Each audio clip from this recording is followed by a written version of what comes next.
Thank you for joining me on this video. Today I am previewing the Ultimate Edition of the ET Starship.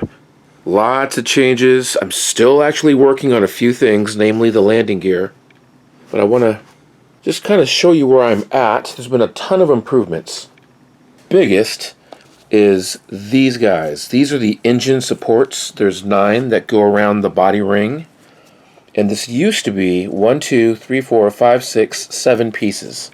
This used to be 7 individually cut, laser cut ABS parts. Now, 7 parts becomes 1 part. 63 pieces that went around that ring is now 9 pieces. This is a special matrix. I kind of invented this. It's a flexible MSLA polymer resin. It's very hard to break. This is so strong. And they are designed, this is upside down, of course, right now, but these are designed to just pressure fit. That's the proper orientation. Let me just show you so you can see it right side up. So there you go. So these all just pressure fit inside the openings, and then your engine bells attached to those. So massive improvement. If you want to see a really good tutorial on the previous version of this Starship, go check out The World of Wayne. He shows you how you use these guys. These are fairly new also. These go underneath each engine bell. This is a laser cut piece that's topped with one of the screens. Okay, so we've got 9 of these, 9 of these. This is something new that I haven't shown in video. These are the new landing ramps. What you do with these is you coat these with black acrylic and then immediately wipe it off, and you end up with this grid pattern. New also, mini resin printed ETs. Each one of these guys has a little bit of a separate pose. He's got a longer neck, this one. This guy's looking left, that guy's looking right. He's got his arms up, but you can see the level of detail on these figures is out of this world. So 4 of those are included with the kit. Landing gear. To support the weight of the model, these are ABS plastic laser cut.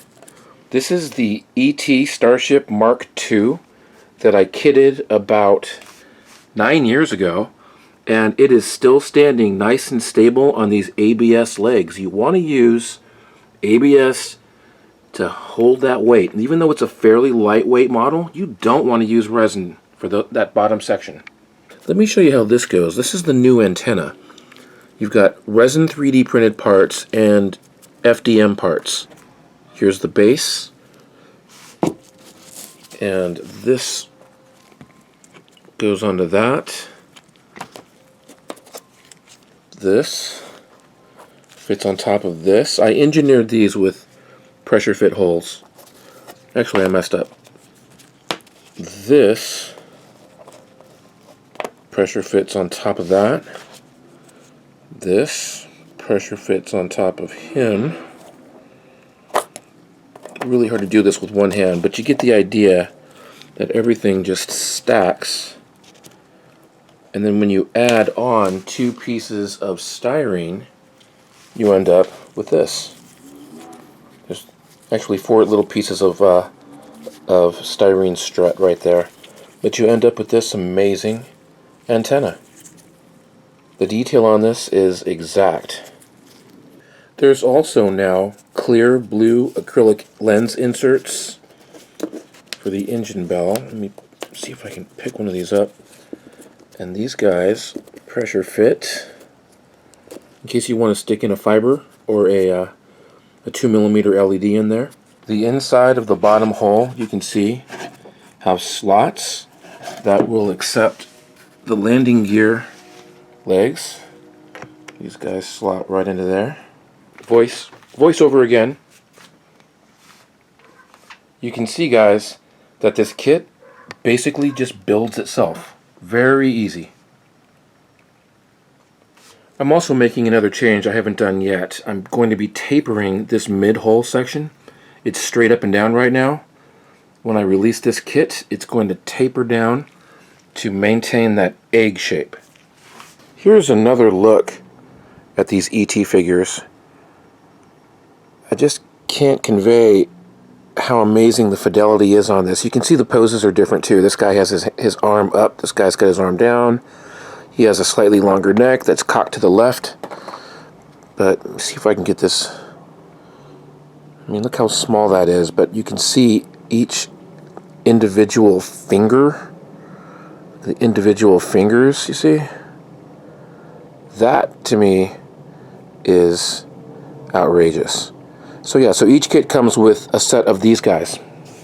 Here's a drop test on one of the engine supports. All good. These are so strong. Flexy. Let me drop in one more time. A little high up, just about 5 feet up. Where'd he go? There he is. So, still intact. You can see each individual finger still there. It's amazing. Let's do one more drop. That's onto concrete, man. All there. Incredible. One other note, the parts are cast without seam lines, so it's a very fast build. Very, very simple. In fact, I might do this in 2 days. I think the first day will be trimming pieces, base coating, assembling, and the second day will be painting and doing the Spectrachrome and all-clad chrome on the alternate dome. So yeah, 2, maybe 3 days max to build this. Okay, so that is the roundup, except for this laser cut ring. This is a spacer ring now that lives on top of him. And I'll probably be adding a few more parts. I'm calling this the Ultimate Edition. And I'll be doing a tutorial on this. I'm aiming at a 3-day build-up for this, 3 days. From trimming the parts, painting, base coating, assembling, weathering, 3 days. And that is my wrap-up for the ET Starship Ultimate Edition. Yay! Okay guys, we'll see you soon. Thanks for watching.